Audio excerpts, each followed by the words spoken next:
This evening, please welcome to the microphone, Robert Doc Rappole. What are you doing? I'm not really convinced I'm really supposed to be up here in the first place, and then I have to come up after that. Not exactly a professional speaker. First of all, I really would like to thank my family for being here. Jesse, Georgia, Woody, Cody, Tristan, Barbie, Robbie, Heidi, would you please stand up? I mean, my immediate family. Thanks, you guys. I also appreciate my brother Bert and everybody else who came here.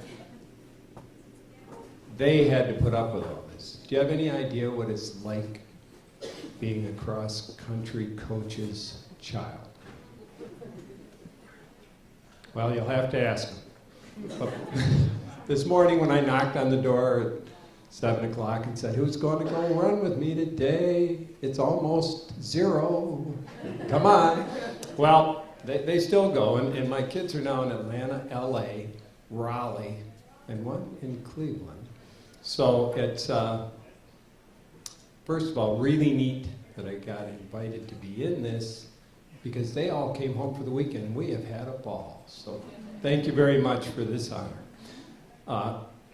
As an athlete, I was kind of mediocre. I had good success in junior high school. Really didn't have much of a college career.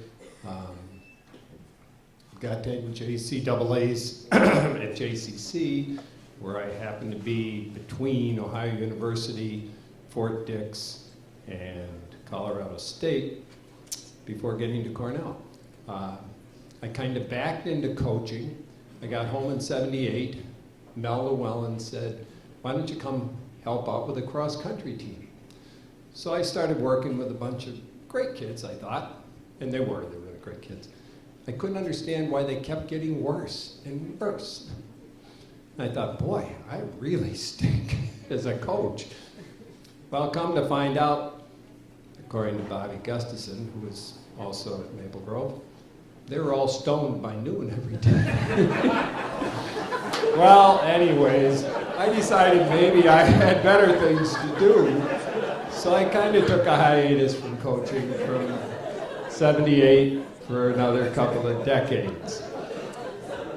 I then kind of backed into coaching when my son Jesse was in high school. Basically, the coach there is a wonderful guy, and I loved him dearly. He was very proud of the fact that they had never spent 1 cent on the cross-country team because they could use the track uniforms, and the buses were going there anyways. So I thought, well, that's cool. But he eventually let me start coaching, and I landed up coaching for a long time. The trick to coaching, and believe me, Ulrich, I'm sorry, I rarely was very well prepared, but I did show up and run every day with the kids. I loved the kids, and I had great captains. Whit, Jesse. The trick was, if you had good captains, they'd get the younger kids to come out and start running. So you had Whitney, and you had the Benson girls, and I had a couple.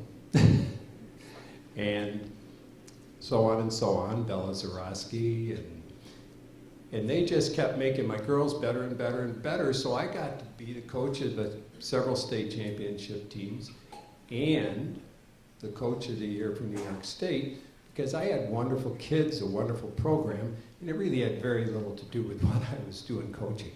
And Mama Doc, you guys say your coaches, your wives were lucky they didn't see you. Well, poor Barb got to see more of me than you can imagine, because she did all the work. I never did any of the work. Anything that was important, ask Mama Doc. Right, Hope? Ryan? Anybody that wanted to know anything of relevance had to ask Barb.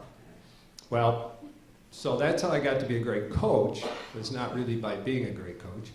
And I'm pretty convinced that the reason I've had great success running is because everybody else my age has either gone lame or died. So, anyways, thank you very much. It's a great honor. I'm proud to be here, and thank you.